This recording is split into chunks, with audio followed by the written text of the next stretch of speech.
countries behind you, supporting you.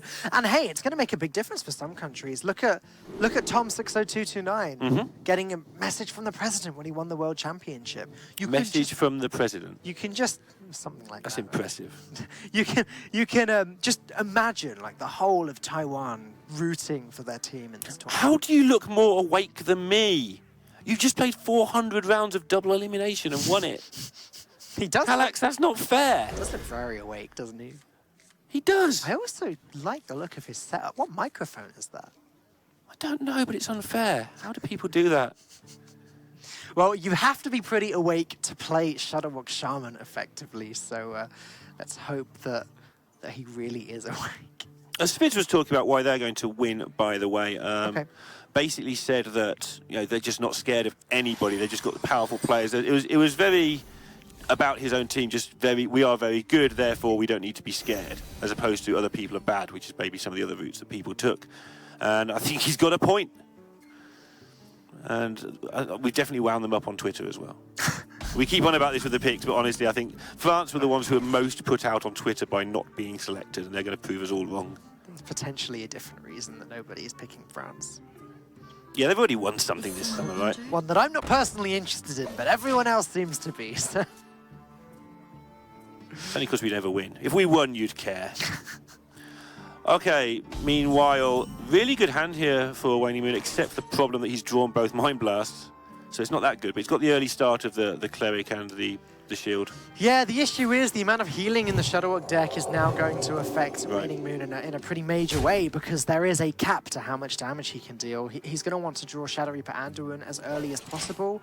But Shadowwalk Shaman don't tend to win the game too long after turn 10 themselves. Yeah, it's the problem with drawing the double Mind Blast early means you can't get any extra ones out of your deck, so you are stuck on this amount of damage now. And I think they're seeing the funny side of it as well. Kara Q certainly is. She's having a great time. Yeah, Chalk's having a good laugh. Waning, they're just all having fun. Yeah, there's a little smile from Waning Moon there. Someone just told a funny joke. It was Chalk. One thing I'm finding interesting here watching Kallax, and I also noticed it with Hunter Ace, even though they're the driver, a lot of time not talking as he goes on a ramble. They're doing a lot of listening, the person in the driver's seat, because at the end of the day, they're the one who can override all the things that are given to them as suggestions anyway. So their input is less needed slightly, because if they see something's just completely stupid, they can pick up the mouse and just do it.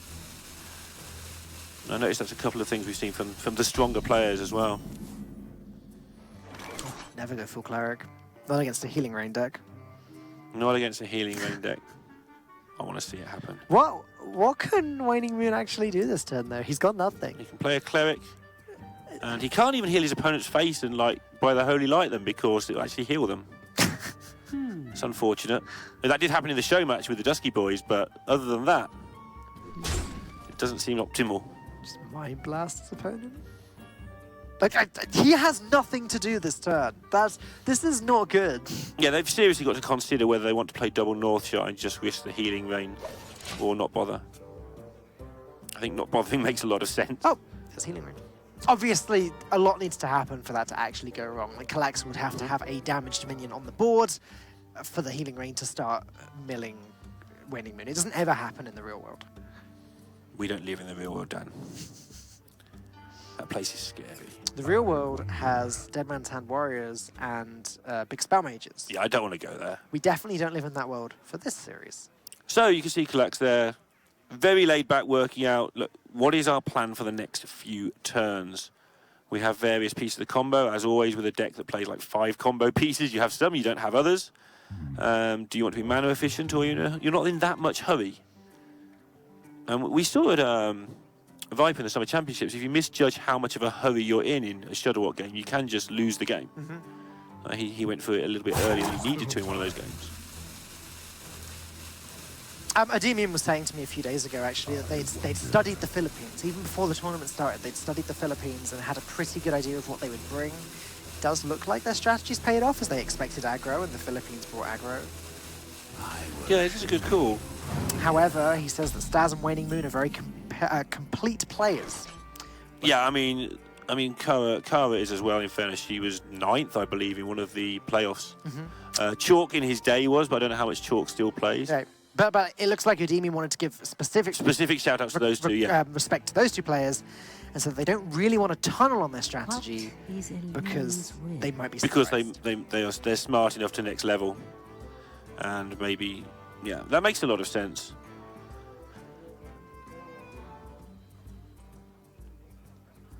All right, it's got to be draw time, right? Yeah, but how many? Wayne Moon just cannot do anything else. He needs to start playing cards. It's just the method of the draw and how many cards you want to draw at this point. And he's trying to keep some sort of... Because he can't play any cards, he can't really draw many cards because there's nothing to do to empty his hand. The Mind Blasts are just wasted because they get healed back up. Sorry, on turn 6, he can play a 4/5. Cool. That, realistically, he can coin out the Shadow Priest next turn. Beginner Yeti. He can coin out the Shadow Priest next turn and take one of these Sour Knights. That's probably not a bad way to go. At least he's doing something and taking some action onto this board.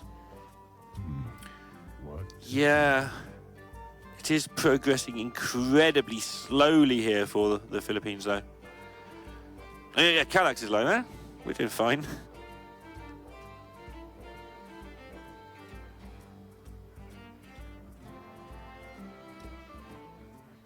Wow.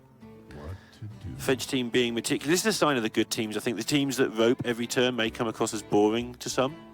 But when you realise the intricate detail they're going into, they are almost always the best teams. I can't even imagine the detail that the French team are going through, actually. They are...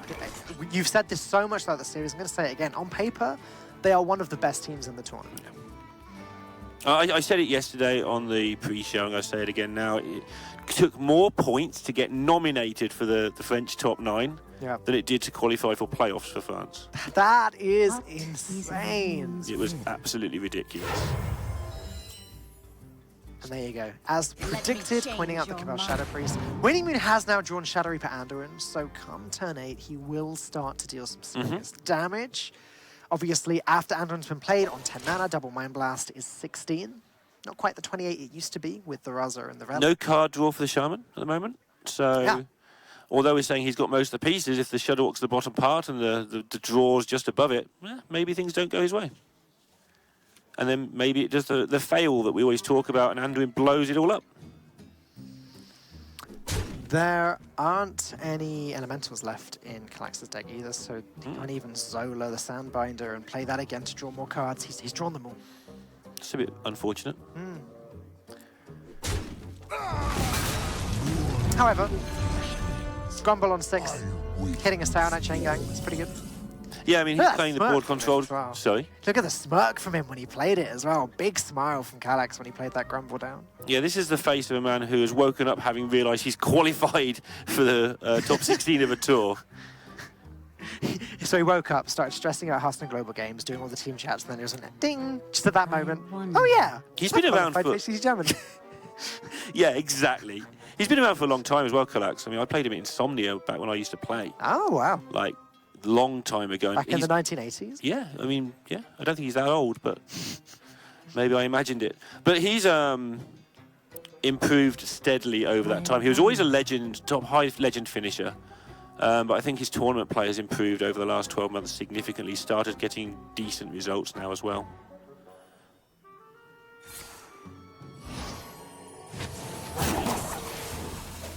Oh, not a bad draw now. Preparing for the next turn with the Twilight Acolyte and obviously trying to reduce the damage that Kallax can put out whilst also starting to deal a good chunk of his own. Kallax hasn't drawn Shadowwalk yet, so he's still lacking a win condition. He is. Obviously his win condition is, as we keep saying, just win the race, but staying alive is a big part of that.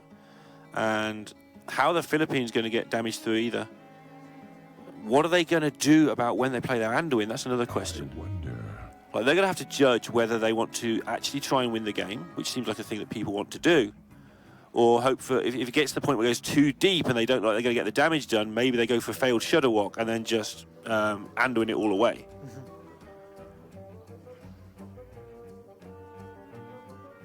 But as these Samanites keep coming down, obviously the chance of a failed Shudder Walk gets more and more remote. Soloing a Grumble is also just such a strong move. I mean, that's how you guarantee the Shudder Walk win condition once you draw it. If you've played Grumble, Zola'd it, and played Grumble again, there's no way that thing ever whips. And that's what he's thinking. He can do that now, but the rest of his turn is then precisely Hex.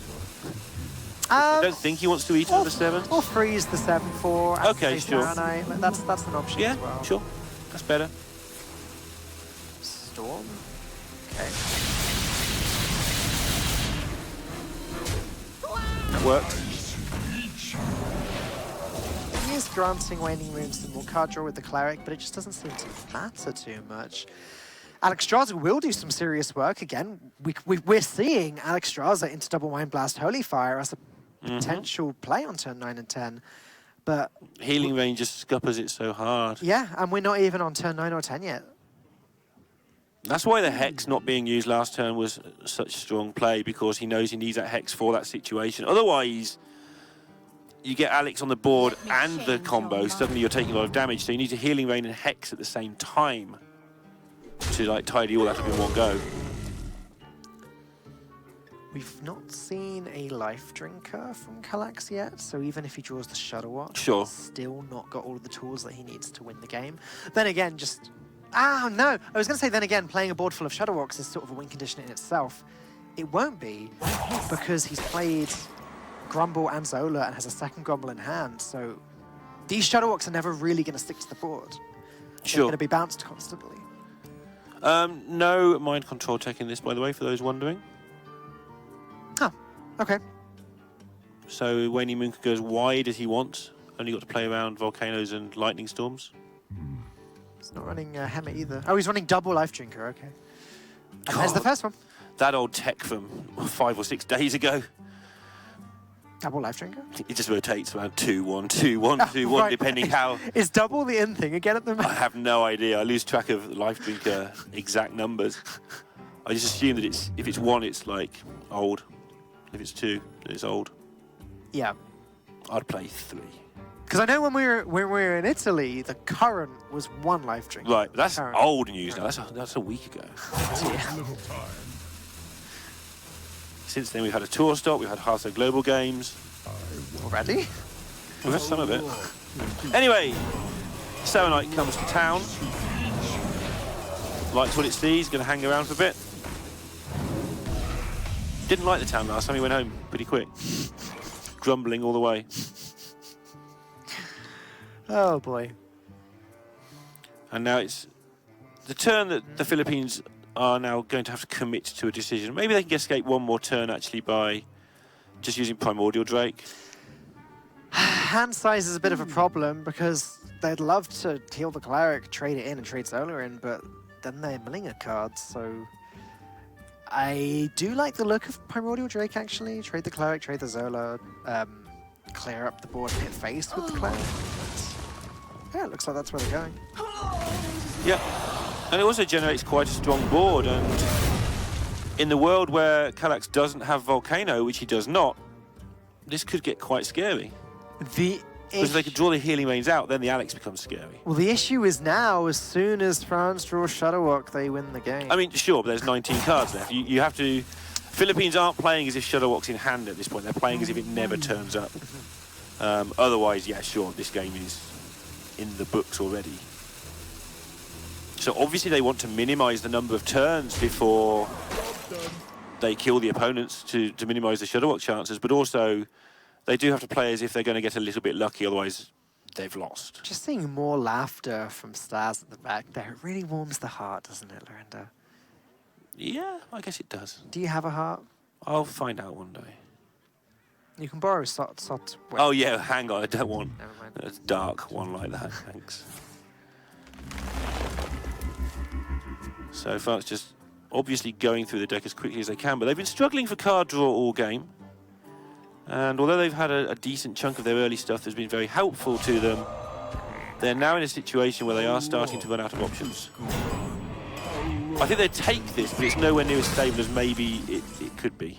Cards like Psychic Scream will slow Kallax down, though. Just shuffling 5 extra cards into the deck, potentially shifting Shuttlewalk down 5 places. It's very tempting. But Philippines don't have a horrible board. Do they actually want to Psychic Scream this? I wonder. So many things to factor in here. Like, you're giving them more chance of getting more life drinkers, more Staronites as well. But on the other side of it, like you say, you're burying the Shuttlewalk. Well, if they really wanted to push that strategy, they could actually play Cleric and then play Psychic Scream. Yep. I thought for a second, but yeah, this is the other way around. Yeah. This is let's play for the board, and let's actually just win the old-fashioned way by dealing damage to the face. Win by killing you until you die from it. Yes. And this is a lot of health they're going to put on board. This is a lot of drawing. Yep.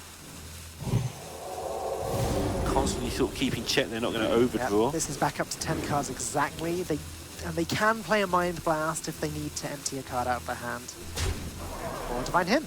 Yeah, they don't need to draw any more cards. The Mind Blast might be more useful for killing somebody. I think that's fine. Sure. Either this gets Volcanoed or it doesn't. I guess saving it for Burst. Hello, Shuttlewalk. Kallax's face, he's like doing the Shuttlewalk face. That's the do I? Don't I? So let's see. Multiple Saronite chain gangs have been played. Zola's been played. Grumble has been played. Chances are good, but do they need to? Do they need to take this, in inverted commas, risk? Is it better? It's a bit of a risk because they can just die. Just do it. All right. Well, is it? Well, they've got, like, Glacial Shards. How many shards? That's going to be important. And, well, look, Grumble's not activated yet, so they get to play a second Shuttlewalk. Sure. More shards, which means more healing. Yeah, that'll be fine. The game is won. Next turn, 10 Shuttlewalk will be played. 10 Shuttlewalk. What do you do, Kallax, when you're playing Shuttlewalk Shaman and are waiting for the animations? He should have kept the glasses on. If it just staggered to the chair like with the glasses on to represent how much he played last night. But that looked quite cool, to be fair. It's dodgy. I think he's doing the voice line as he goes. He only managed to freeze one of Did you tell me this game was won, by the way? I thought it was, but no, with the double Mind Blast and the Holy Fire, he only managed to freeze one of the Cabal Shadow Priests. 4 Glacial Shards went off, 1 minion got frozen. That's pretty unlucky, but big congratulations to Wading Moon, who just about managed to sneak that victory in. Wow. I don't think I've ever heard you say this game is won in your entire career.